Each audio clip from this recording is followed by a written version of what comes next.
Welcome to the, oh my God, June 2022 podcast. We have slept on it for a couple months. We were all a little tired.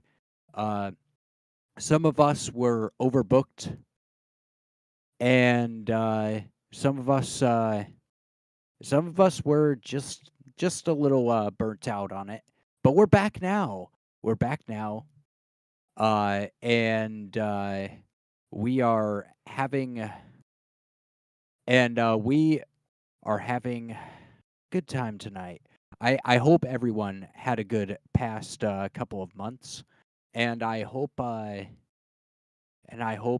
you all haven't forgotten about us because we're back. We're back, and we're back with a fantastic show for you guys. Uh, this past few months, 6 episodes, we have we have watched Gunbuster. I have been wanting to review Gunbuster for a long time, and unfortunately, Josh isn't here for me to argue with about Mecha. He had some schedule problems. We just couldn't delay any longer. So Josh isn't here, but I'm here. And so are the other three. Why don't you guys introduce yourselves? I'm Neo Tokyo Tempo. Earl Neko. I am Baron. It's your boy Striker here. All right, all right.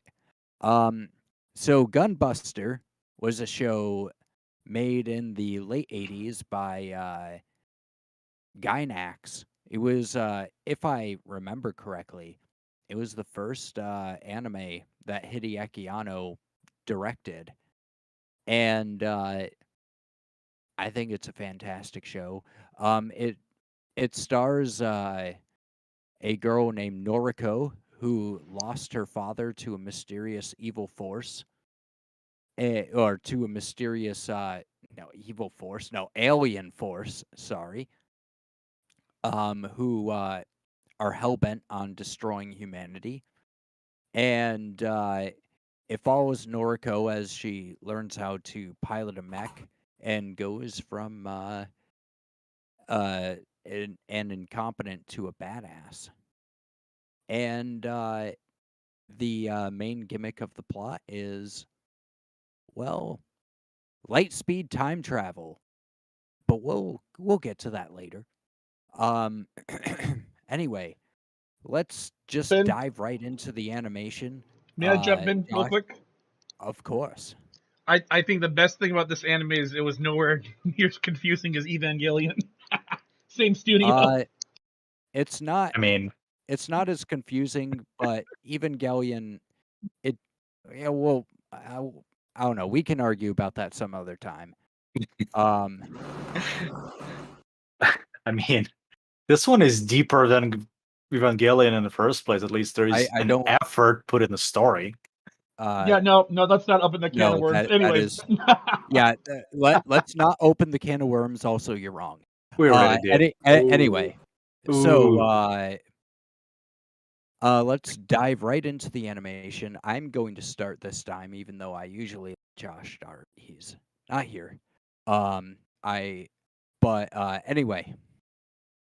So the animation in this is absolutely fucking beautiful.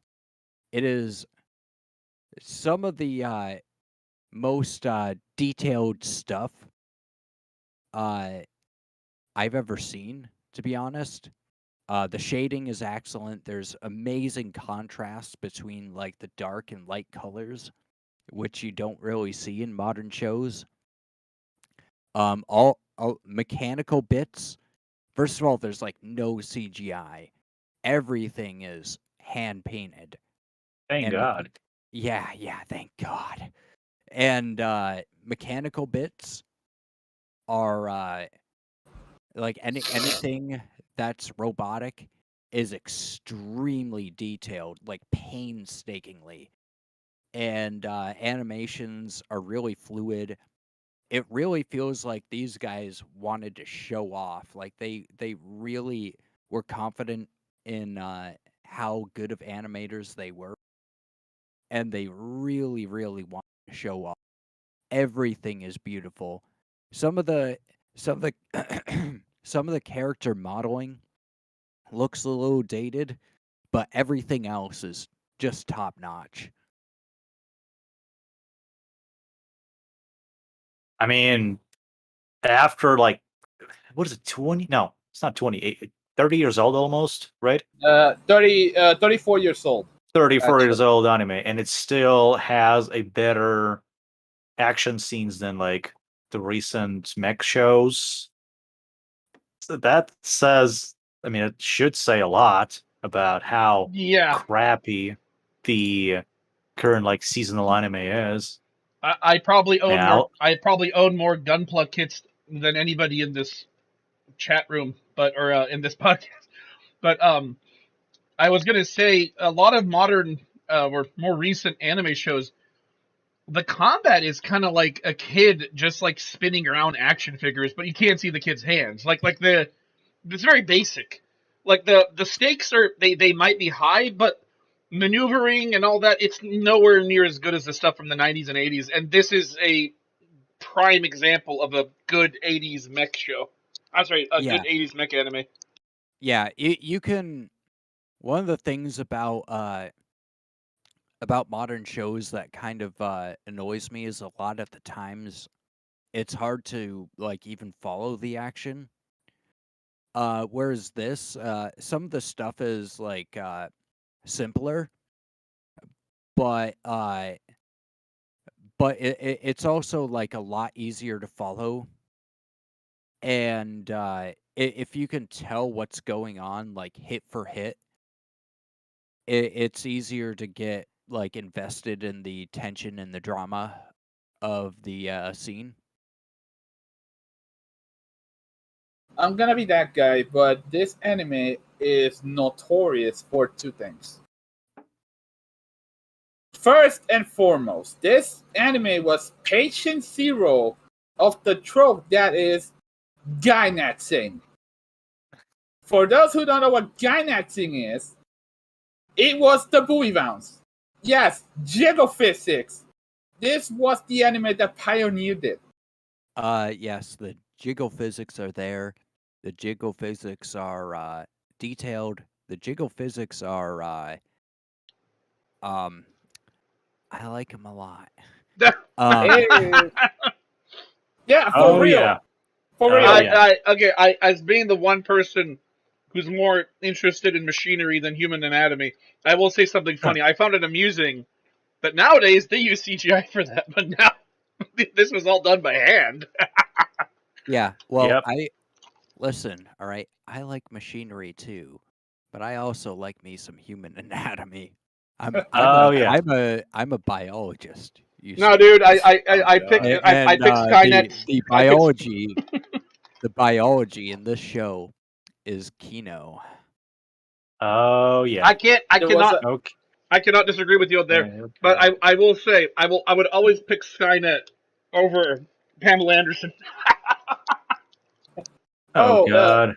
the other Speaking of that, there is some nudity in the show, like oh full A frontal lot. nudity. A lot of it. yeah, and there was also another trope that this anime actually pioneered. You know the Gainax pose that has been in several shows like Gurren Lagann Oh yeah, and Evangelion. the one where the arms are crossed and the camera Yeah, is pointing yeah, up at the character. Mm-hmm. yeah. That is called the Gunbuster pose. Yeah. Legit, that's what they call it. As far as I just like mentioned the full frontal nudity. Far as far as that goes, I've when I've looked at it, that's when at those points in time, that's when the character models seem the least detailed. Like it seemed like they didn't quite know how to draw that particularly well. Not Um, yet. And so it really it really doesn't like that's one of the few times where the animation really doesn't look all that great. And you can really tell there's a scene where the girls are in a bathtub, and it it's really not like their models are not that detailed in that scene. They're just not at all. I mean, to be fair, they were drawing like 4x4 screens, so it's like there's not a lot of stuff they can do there. So Speaking of detail, I know we're going to animation, but I want to add something regarding detail. There were some things that I legit found interesting regarding detail. Like some of these were more like Easter eggs. Like Gainax always has these.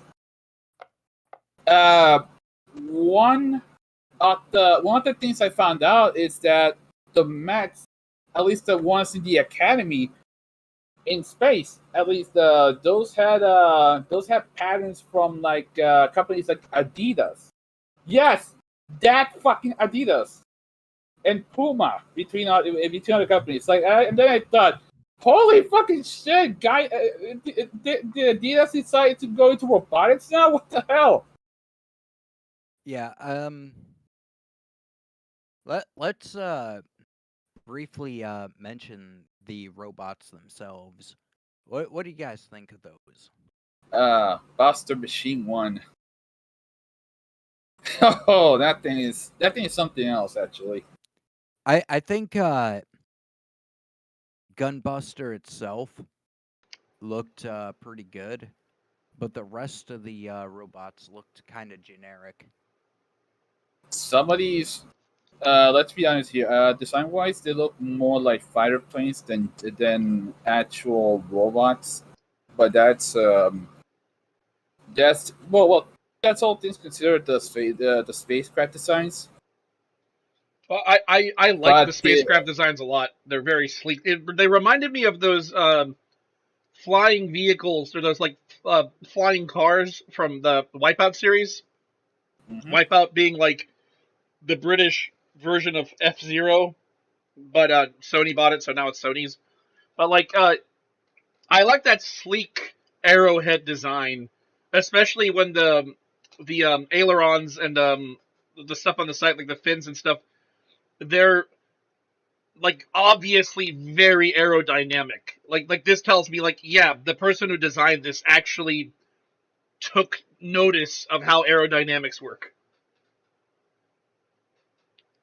Because As these things do like enter and exit the atmosphere. So yeah. Anyway, What one thing I did notice is that the aliens that they were fighting, they almost always were painted into the background and not animated.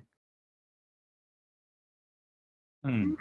never noticed that until now. Yeah, that's actually true. That's an interesting technique because I mean, I guess well, they don't move that much. Also, they're freaking gigantic sometimes. Yeah, well, they're gigantic, and when they Yeah. do attack, they're moving so fast that the characters can barely see them. Hmm. Um, so they end up not moving. Like a lot of the times when you see them, they end up not moving. Also, if we're gonna talk animation, I almost forgot. We have to mention episode 6 and how it's all in black and white. Oh, that was Yeah, that's a weird choice. I thought it was because as Gainax is infamous for this, they usually ran out of budget in the last episodes.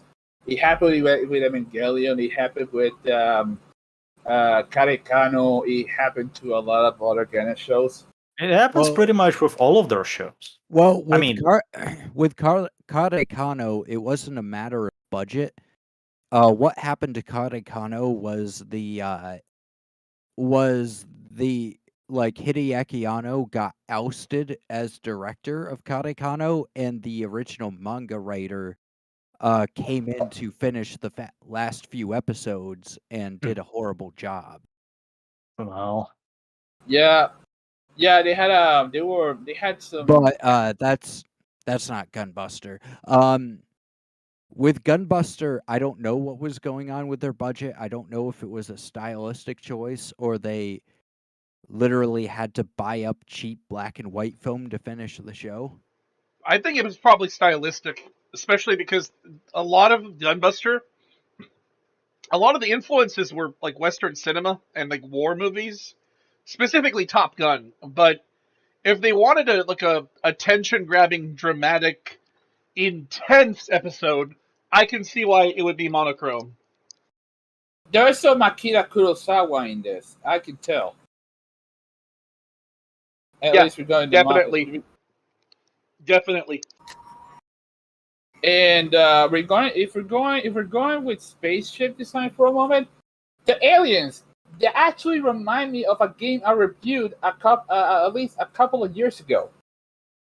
It was a Sega Genesis game called Biohazard Battle, and they actually share some similarities, especially when it comes to the fact that the aliens themselves are biologically, how should I say? They're a blend of organic and what is that term? What is the term that they use for mixture between Is it cybernetic?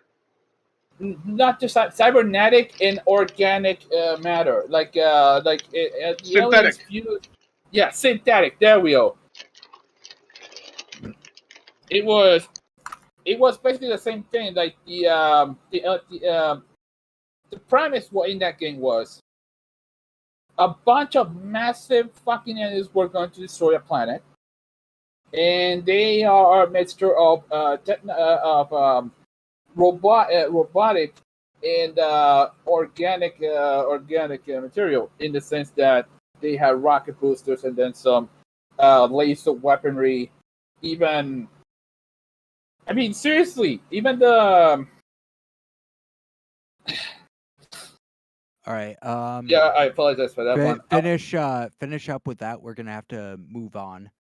Yeah.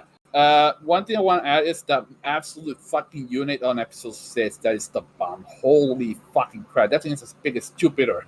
And for good reason, they actually encased Jupiter into that thing. I just want to quickly bounce off of Lewis and just say one quick thing.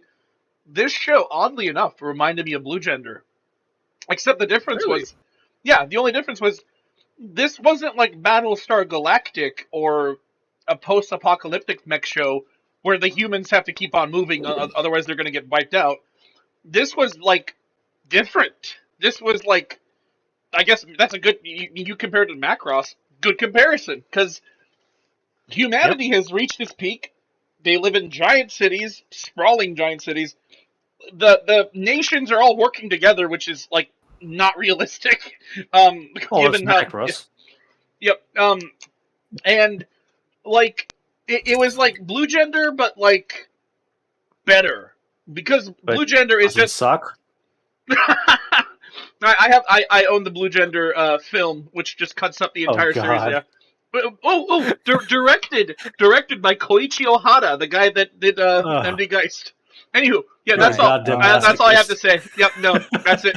I just wanted to say it reminds me of, it's like Blue Gender. Anyway, let's move on to music and sound design, and I'm going to start by saying the opening theme is a classic and a banger, and everyone who is listening should listen to it right now. Like, it is like, drop whatever you're doing and like bang out to bum bum bum bum bum ba-dum bum bum bum bum bum ba-dum ba-dum. Like, it is fantastic. Like one of the best opening themes in anime. The name of the song is called At the Heart, and it was performed by Noriko Sakai, in case anyone wants to look at it. Ironically, though, that one is good, But Fly High by Noriko Hidaka and Rei Sakuma, objectively to me, is better. And that is the thing that pops out in episode 5 during the final the battle with the absolute massive units.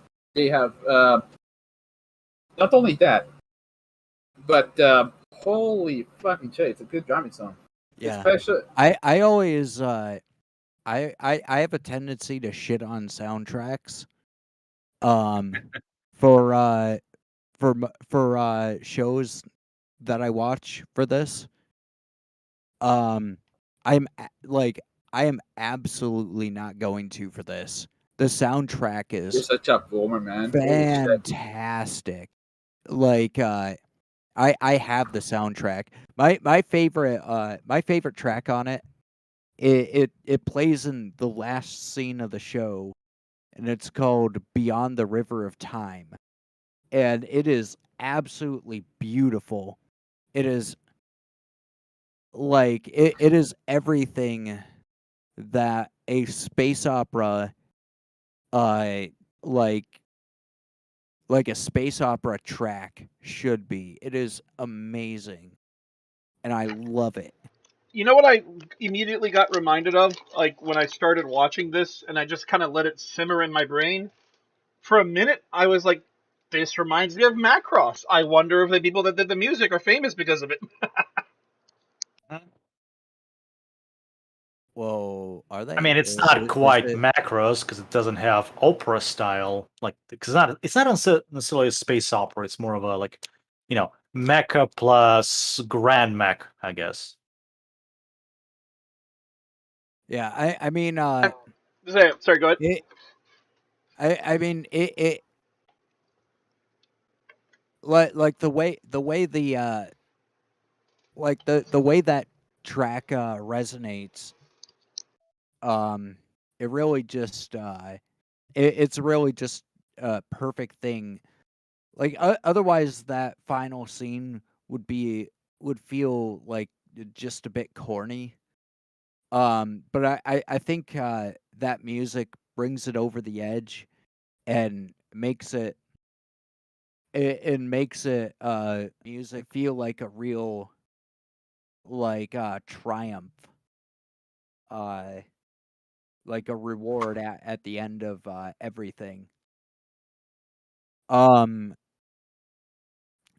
there's a couple other tracks.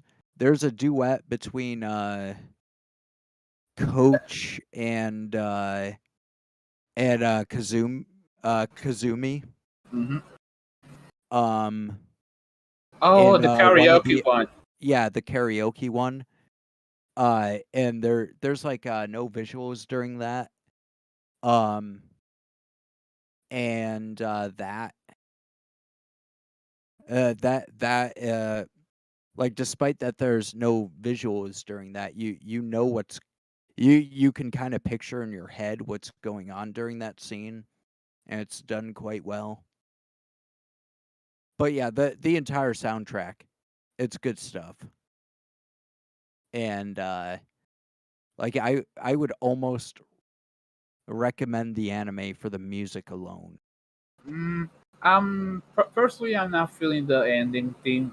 Not the ending theme of the series, but rather the ending theme of the credits. It wasn't my thing. But outside that, a lot of stuff here is quality, absolute quality. Like this is Showa era quality, like 1980s Japanese bubble economy tier quality. I mean, this was made in the of all things in the bubble economy. But that's more for another time. What I could explain the golden era of Japan, but Yeah. we have to move on. Yeah, let's move on to the characters. So let's talk about our main gal, Noriko. Excellent Uh lead. yeah, she really is. um Noriko is very energetic, and she's basically Rule 63 Will in the sense that she loves 20th century anime. yeah. Well, Yeah, she has a few interesting character quirks about her. For instance, she latches on to people pretty quickly. Um, but and that's kind of explained by the fact that, like, right in the beginning, uh, it's explained that her father dies. Um, and so she basically, like, has no one but people that she finds along the way. So she latches onto them quite quickly. Um, I she feel like also she I feel like she latched on to some people a little too quickly in the case of Smith because, well, we don't know what happened to the guy afterwards. yeah. I think that's kind of a positive and negative trait of her character. Sometimes it helps her, sometimes it doesn't. Um, she also has a distinct lack of self-confidence, especially in the beginning. Oh Uh, yeah. I like how yeah, she surprised the number 2, the one that got ticked off that she didn't get the spot for the space crew to take on the aliens, and was like, you know what? This isn't fair. Noriko's new. She's a rookie. How come I didn't get that spot? So she challenges Oh, Noriko, and then like oh, Noriko, you mean Reiko? You mean Reiko? That's the chick who got jealous of Noriko. yeah. So she takes on Noriko, and then Noriko instinctively kicks her, like in a method that wasn't taught to her. So it like that was one cool, two very anime, like that's something you see in animes. Three, that like the character, like you said, doesn't have self confidence, but has these innate abilities that make her deadly towards the enemy. Uh, you know what's interesting about Noriko? The fact that she was actually named after her voice actress, Noriko Hidaka. Uh, and I I'm checking wondered about Wikipedia right that, now. dude. I actually wondered about that because I was looking at the cast. Yeah, yeah. As a matter of fact, Kazumi was named after the wife of the first president of Gainax. you know, looking at the voice actress's portrait, uh, she even kind of looks like an older Noriko. Well, all things considered, Noriko was an idol in the 80s. Besides being a singer, so Oh, okay. You know what? They probably modeled the character's looks after her then. I yeah. wouldn't be surprised. Uh, Um, she's Noriko is also really into 20th century anime. she even has the same hair, like almost the same haircut. Like just looking at her bangs. Damn. Like go on Mal right now. Look at characters and voice actors, and look at the hair on both of them. yep. It's like the same haircut. While I do Just that, More or less. like just the real life one is shorter. oh, while I do that, it ends up that Noriko has this awesome tendency to shout her attacks, like her old golden era animes. Yeah, that was a big that was a big trope back then. Um, and it's kind of cheesy, but it's also kind of cool. Let's move on to Kazumi. Oh yes, Miss Oh god. One-san, Miss One-san, Now Katsumi Amano. the first time you see Kazumi, you think Noriko is like romantically in love with her because the way they introduce her. But that's not the case. Um, uh, Kazumi, Kazumi is considerably more confident than Noriko and somewhat protective of her.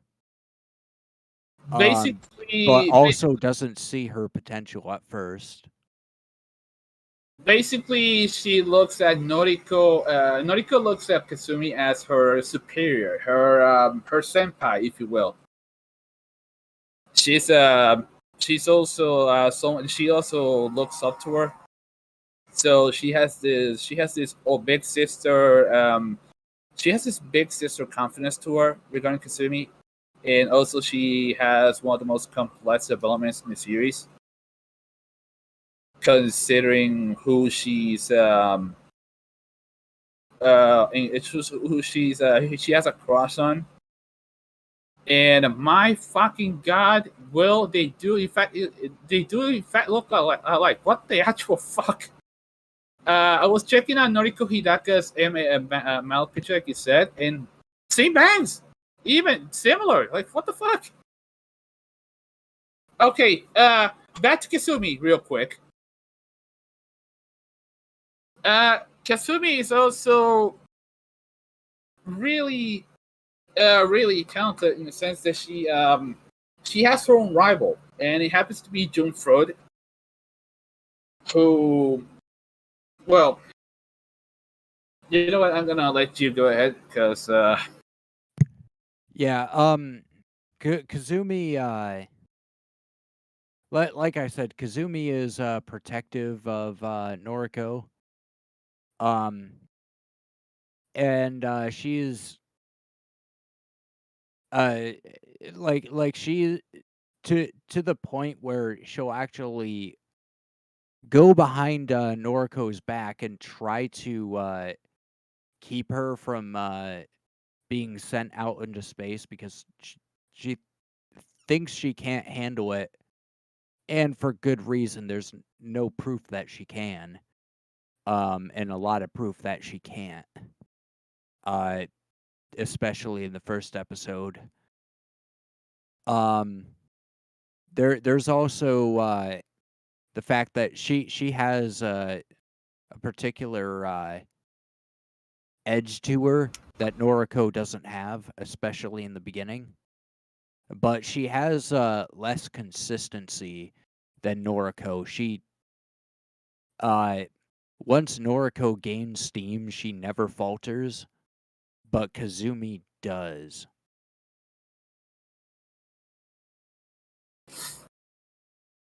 and And Noriko has to bring her back up. yeah, especially on episode 4 when she breaks down regarding the enemy, the shit that they had to fight to save the Italian. Oh wait, wasn't it Italian? There was, what was that one ship that they had to take care of in the Lot? Yeah, I forget its name. I know about the Lottian disaster, but yeah, the Italian. Yeah, it was the Italian. They had to protect the Italian in episode 4 because, and only Noriko and Kasumi were the ones who were capable enough to destroy the ships that were almost blowing up to smithereens. Yeah, let's talk about Coach. Well, Coach is more of a nickname. His full name is, let's see, I'm looking at it right now. Koichiro. Fuck. Sorry. I'm not gonna call him that. I'm just gonna call him Coach. Yeah. Coach is Coach is a lot like a lot of cool 80s anime dudes. He's got the big aviator sunglasses. He's got an intense yet aloof personality. And he has just perfect confidence. He's never there's never a moment where he's not confident, even when he's like literally dying. Yeah, in the case of Coach, he's like every single main character in an 80s action movie. Not only because of the eyeglasses, because of the stoic attitude they take. But regarding Koichiro Ota, he is the guy in charge of training these girls to become killer machines. Yeah. And he does a pretty good job. You know, the guy who plays him is none other than Norio Wakamoto, who is, and I am not kidding here. This is more this is a massacre section. He is known as one the manliest man in Japanese anime history, at least when it comes to voice. This is the guy who not only played Coach, he also played Yoshimitsu in Soul Calibur in Tekken. Besides, Wait. Hold up. Yoshimitsu. yes, Yoshimitsu. Also, one of the screenshots I just realized. How did I miss this? Good thing Josh noticed this.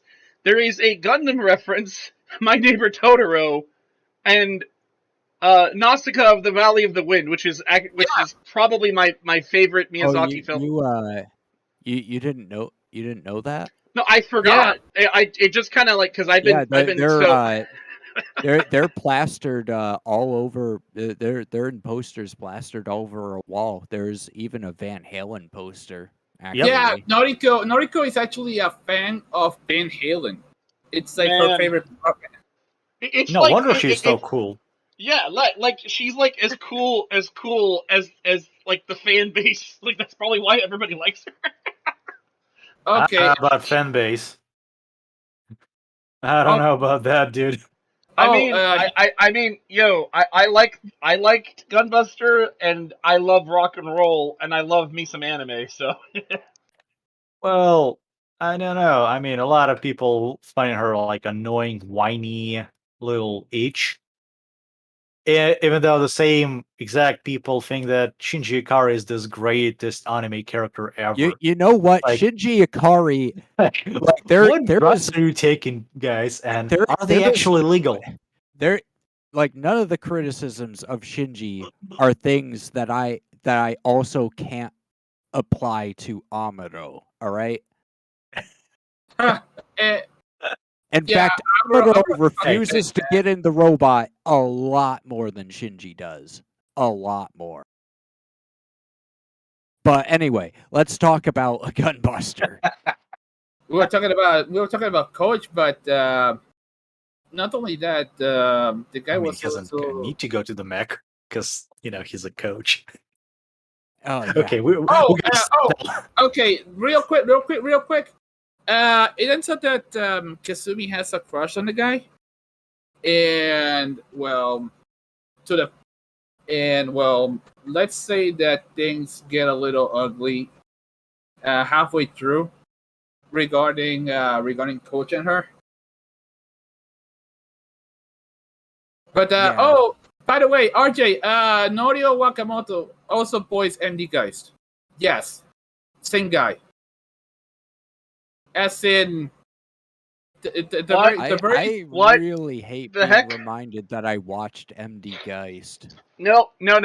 I cannot accept that. That is not, dude. The soundtrack for that was amazing, and it was like watching Dolph Lundgren murder the shit. Like, Geist looks like Dolph Lundgren. Just imagine Dolph Lundgren, but like mildly autistic and going on a rampage, killing people.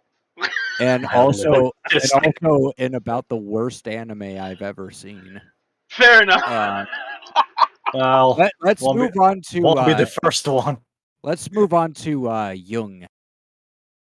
Oh, the Soviet chick. Oh yeah. She's about this Jung. First and foremost, it ends up that she was named after all people, Carl Jung and Sigmund Freud, as in the two people responsible for the practice of psychology. She's also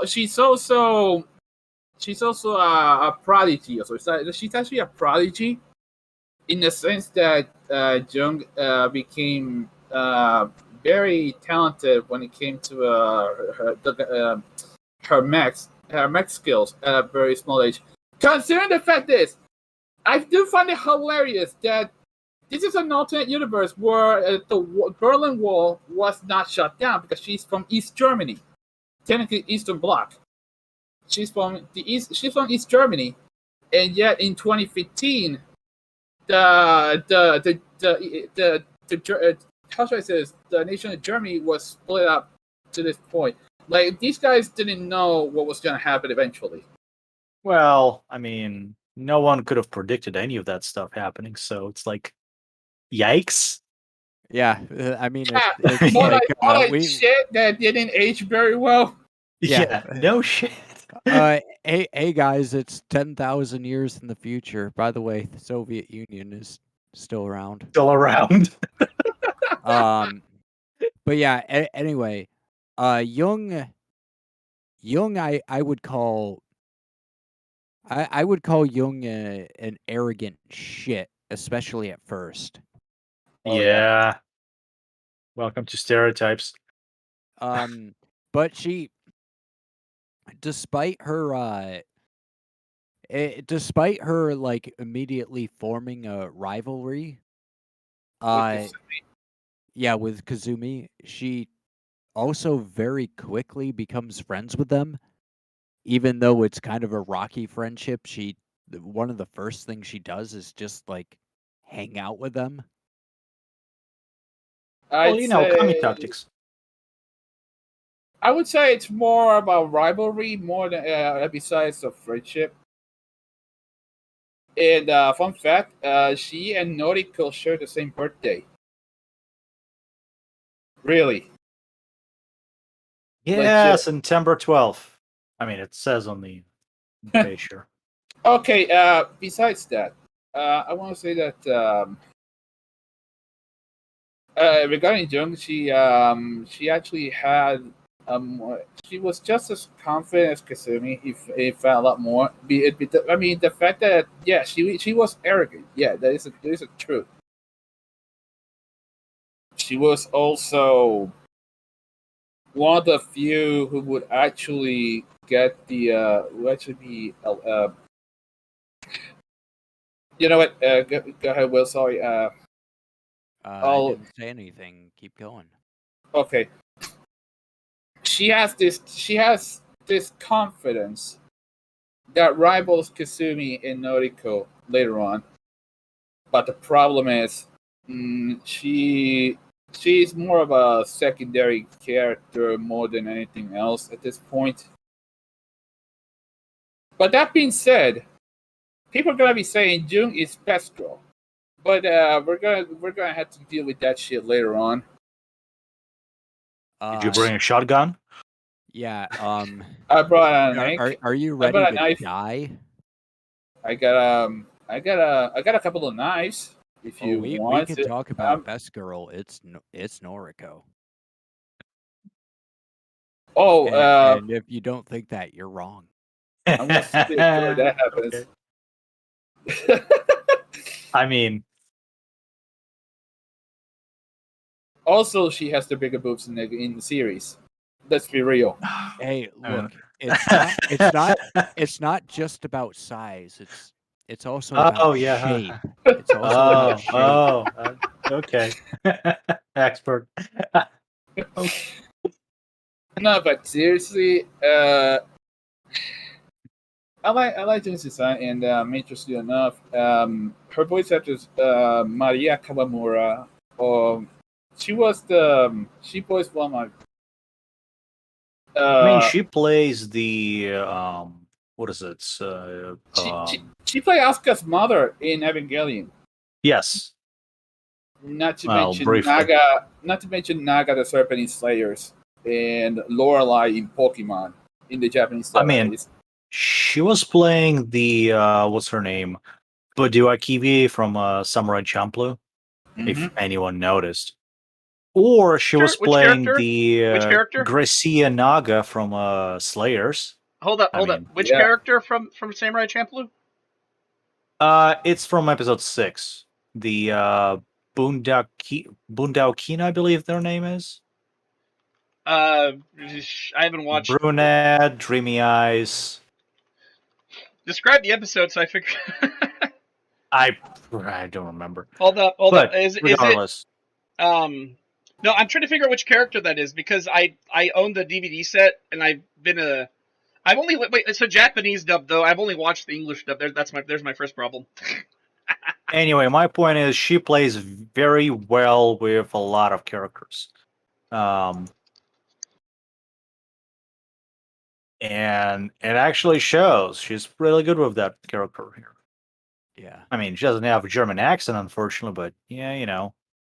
Let's move on to the plot. We're almost an hour in, so we're gonna go over The time a bit. plot. The plot. Now the plot is pretty standard, like mecha and alien invasion stuff. Except it has one kicker. It has a gimmick to it, which they utilize very well, and that is whenever they go to light speed, time moves slower for them than it does everyone else. So almost the entire year or the entire series happens within about maybe a couple years of Noriko's life, Mm-hmm. but like the actual time scale that everyone else goes through around Noriko is about 10,000 years. And then some. Yeah, and then some. So like after their first light speed jump, it's like a couple months, and they're celebrating Noriko's successful mission, but they don't realize that it was just like, okay, she just got back from a traumatic experience, so she's not particularly happy, and she kind of freaks out. The second time they came back to Earth, and her best friend from high school is now like a fully grown adult who's married and has a child, and she's still like 16 years old. Oh, you mean Yep. Kimiko? Yep. And then Kazumi ends up becoming older than Noriko, and then there's other things like her getting messages from the teenage daughter of Kimiko, or yeah, it was what- Kimiko. yeah, Kimiko. And this is used absolutely brilliantly to create character moments for Noriko. Hey, did you know that? Well, imagine you leave for like what, half a year, and you come back, and it's like 30 years past, basically 20 years, and you're like, Yeah. oh, that, that's bad. dude, you know what this reminds me of? In one part, this reminds me of a movie I saw called 15 centimeters per. It was that one Makoto Shinkai Makoto movie. Shinkai film, yeah. Yeah. What is it? The voice of a distant star or something. Yeah, that was the one. Voice of a Distant Star. Here's the thing: the whole film is a gimmick, just like all Makoto Shinkai films. But anyway, and he still sort of didn't came as close as this OVA to actually, explore that theme in the first place. So, and it came out like 2002, I believe, or something. Hey, Dude, And there's there's no other anime that actually explores that kind of theme to begin with. Like most of them are like, oh, we just use light speed, but the time Nothing just happens. moves normally. Yeah, nothing happens. Yeah. One thing I will say is there is a ton of plot in Gunbuster, and it's yes. only like 6 episodes.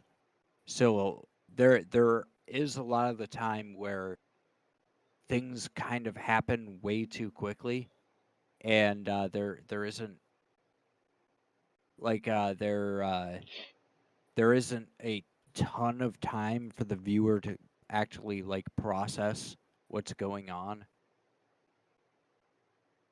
But I think they did work pretty well considering that. Like the show manages to balance its scenes out pretty well despite that. Um, but it does probably lead to some of the character traits that some of the characters have. For instance, Noriko becoming attached to people very quickly. As some of that might be a result of the very short runtime. If you want her to attach to someone, you have to do it quickly because of the short runtime. I wouldn't say I got attached to any of the characters, but they did leave an impression Well, on no, me. I mean Noriko becoming attached to people quickly. That's what I mean. Yeah. Yeah. The chick who played Kasumi also played Shampoo Rama and a half though. I was checking that out right now. And well, the reason I'm saying this is because I used to watch Rama and a half when I was a kid. And well, it would be cool if we actually did Rama and a half, but this show has how many seasons did that show have? Like Ranma is much too too long. to like. We'd have to like just like watch a season and review like Oh that God, no. season. I mean, she's not the only one. Noriko Hidaka played. If I recall, she played Akane in the series. Yeah, but anyway, let's get back to Yeah. Gunbuster. Uh, The ending to the show, I'm not gonna spoil it. But it is a little It's bit cheesy, I think. Like it's no. cheesy when you think about it, but it's done in that sort of classic way where like it probably wasn't cheesy at the time, and the way it's done is done so well that it doesn't really matter anyway. It feels really good. Um but there are also like a few nitpicks I can give here and there, like why are the robots doing push-ups? yeah, that didn't make sense. Well, Same with the jump ropes, I mean, it's mostly because they're like in the mechs, and you kind of have to familiarize yourself with the controls and stuff, so it kind of makes sense on that level. Yeah, I guess. I mean, I do get that question literally every time I show someone the show, though. yep. The other thing is regarding the series. Why did some of the people not use common sense in certain situations? Like for example, when one example would be what's his name? Smith, who was the guy that Noriko met, and the guy was only around for like one episode, and then the guy was a little too confident when it came to considering the danger he was in. Well, like what did he do that didn't make sense? Can you thought before? Can you?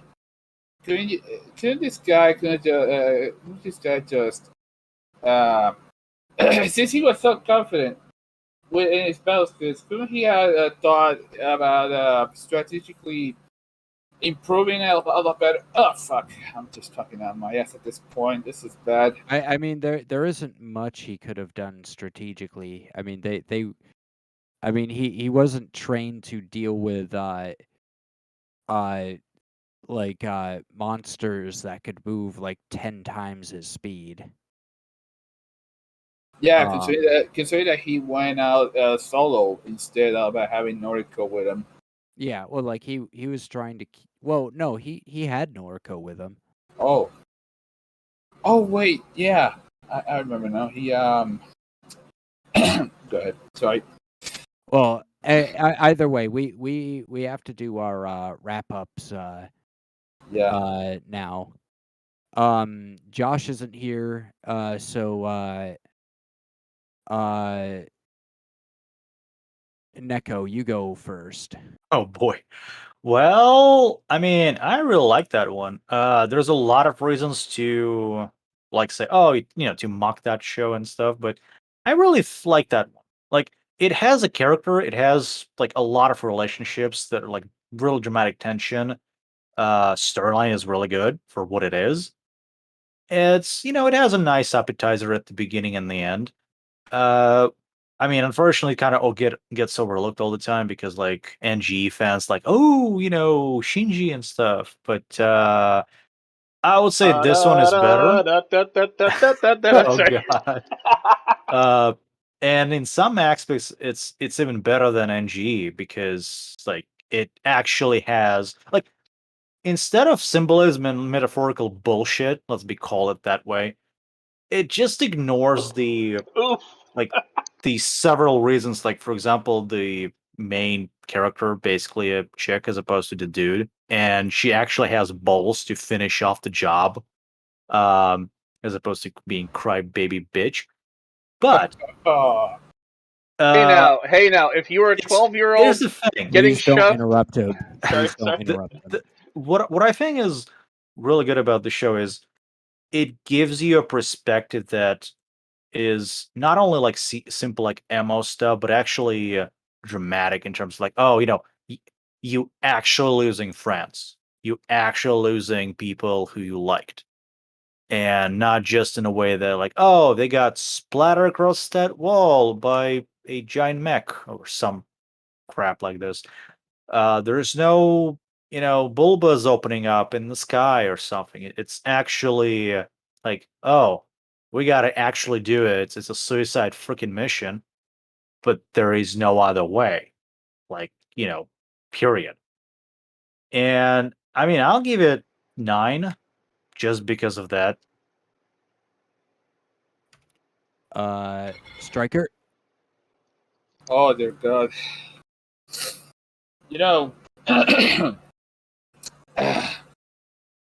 All right. Whew. Where do I begin with this series? I went in thinking it was going to be another pretentious tribe, like Hideaki Anno is infamous for, because, well, I was expecting Gunbuster to be. Well, that's the big problem. You watch an anime like this, you expect it to be like Neon Genesis Evangelion, despite the fact that this was the precursor. I will say precursor, but Evangelion was actually its spiritual successor. All right. I would say if this show was if this series was any more 80s, it would have a kilo of cocaine, 3 lines, and it would have the same desk as Tony Montana from Scarface. Oh God. Honestly. Oh man. That's quite a combination. Yeah, honestly. The people who are doing this anime were clearly on cocaine because the The rest is something else. The beginning, yes, I did thought, where does this pick up? Like, where does this pick up from here? And then by the time episode 4 and 5 happens, shit gets really fucking real. Yep. And then Indeed. the battles themselves are the stuff of legends. Especially the final one in the area where where the monsters lurk. The weaponry they use is astounding, especially the giant nuke they use for as a last resort. It's as big as a fucking galaxy. That alone, to this day, lives rent free in my head as being one of the most batshit moments in that series. But also the fact that Noriko goes through actual character development. Actual fucking character development, something that Shinji Ikari doesn't. He, unlike Shinji, Noriko's not a bitch. She will actually risk her life to actually save the human race. Yep. What do I rate this series as? I know I rated Evangelion somewhere like 7.5 to 8. Gunbuster is a motherfucking 8.5. This show is a fucking banger. And honestly, it's not pretentious like Evangelion. As a matter of fact, it's not perfect. Just this annoys me. Like for example, Noriko being a whiny bitch. But that's neither here or there. The soundtrack is brilliant. The battles are brilliant. The artwork is impressive. Even to this day, in my 35 years, as of tomorrow, 35 years in life, I rarely ever seen animes that have gone that have been as detailed as this. This show is 34 years old and it has aged like fine wine. Agreed. All right. Not only that, but it's Ano's directorial debut as well. Let's move Oh, on. shit. Yep. RJ. Not much left I can say. I was just gonna, yes, Nico, sorry for interrupting you. I was kind of trying to chime in humorously because the counter argument is, Shinji was traumatized because, 12-year-old being shoved into a cockpit of a giant robot after seeing a giant monster. But I will say, I do like Noriko a lot more than I like Shinji because, one, she jumps into a situation and fights to survive and learns on the spot, whereas like Shinji gets knocked out his first fight, and the automated system, which is like, not really a spoiler, but the Evangelions are they're literally just human giants with cybernetic implants, and the thing goes primal anger. But with Noriko, it wasn't like that. She didn't get knocked out, and the machine didn't automatically protect her. She managed to fend off the threat herself. So yeah, great character development. What I really liked was that it reminded me of Top Gun. You know what other OVA series or miniseries did that I really like, that I actually like hold on to? Stardust Memory, the Gundam OVA that takes place between the original Gundam and Zeta Gundam. It shows how the Earth government turns to the Titans to enforce its laws across space, which turns into a new conflict because then the Titans take over Earth and the Earth government is forced to fight against its own enforcement regime. So Stardust Memory has a similar thing. The characters. The difference is that one probably had more resources going into it because you know who owns Gundam, So with that one, both the audience and the main character got attached to people who then died, because they're in the middle of a freaking battlefield. There's no miraculous cure. There's no, oh my god, he died, but then he's alive again. How is that possible? Like in war movies, if that ever happens, that's only because the character barely survived. Like they barely were able to keep themselves alive until they were able to get out of enemy territory. So this show is compressed. You know, it's. I mean, Gunbuster is a tiny bit condensed. It still manages to do a decent job. Like realistically, yeah, if she forms a crush on somebody, you know, which happens with Smith, I guess it's sort of I couldn't really tell, but whether it's infatuation or just admiration, she gets attached to Smith, he dies, but the impact is realistic. Like, yeah, that's going to happen if you get attached to somebody in the battlefield. In Top Gun, Maverick feels bad because Goose dies, and like if an anime could convey that without using the magical solution of, hey, you don't need to worry about characters dying. We'd always bring them back with the Dragon Balls. Anywho, my point is, I like this. The level of detail is great. The designs are great. I love the designs. Music is good. So it had good pacing. I'm going to give it something I don't usually hand out. 10 out of 10. So I do need your scores, though. So Striker was 8.5. I'm doing the math on it. Oh, okay. Perfect. Can I? You just did your thing. We No. we gotta get this moving. I was gonna ask if you can change that 8.5 to a 9. Oh, okay. No, never mind. Oh god. I would have to redo all the math again. I'll let me do the math. I can do it fast. Just give me. Let me open up Notepad again because I just closed it. So, Will, what's your score? Well, let me. Well, you. Oh my god. Why did you have to change your score, Lewis? I can do it. Hey, hold up. I'm the math guy. So just tell me what your scores are. All right. What was your score, Neko? 9. All right, 9. And 9. you, Lewis, 9.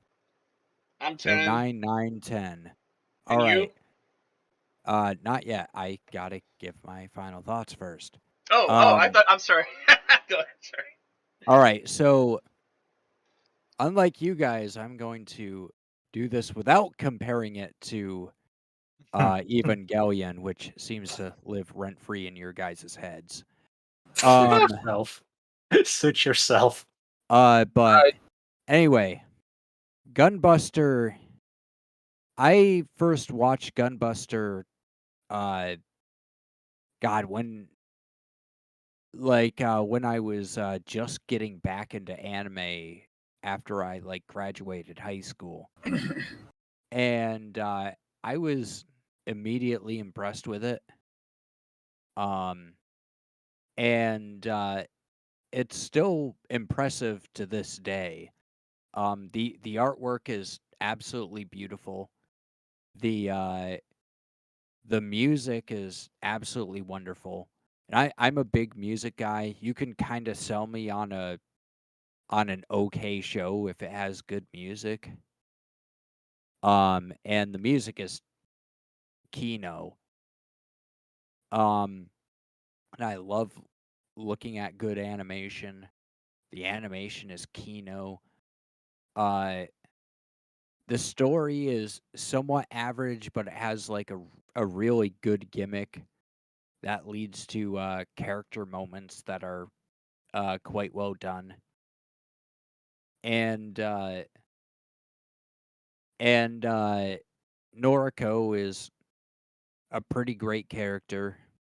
Some of the other characters they don't really get the screen time that they could have to really flesh them out more.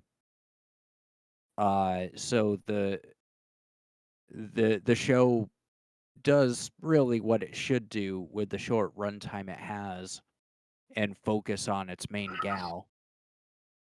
And it works out quite well. And